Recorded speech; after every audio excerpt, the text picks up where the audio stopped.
Tapos yung faithful, yung pananampalataya, kasi paano natin maisasagawa yung mga gagandang ugali, magagandang ugali ng isang pagiging leader kung wala kang pananampalataya.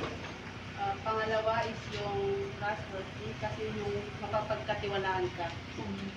Wise, yun yung pagiging matalino, gagamitin mo yung pagiging matalino mo sa pagiging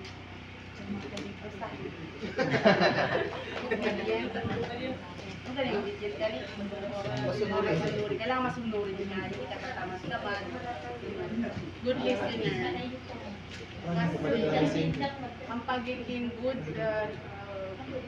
leadership is yung pagiging good listener mo din sa mga tapos yung understandable, yung pagiging maintindihin.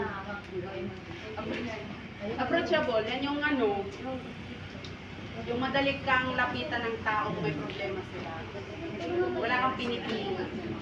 Sincere, yan yun. Dapat,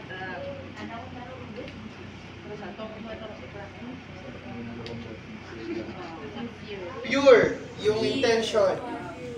Very demure. Very cutesy. Very mindful. Active, kailangan lagi kang active sa lahat. Kasi nasa sa loob. Okay, do you agree guys?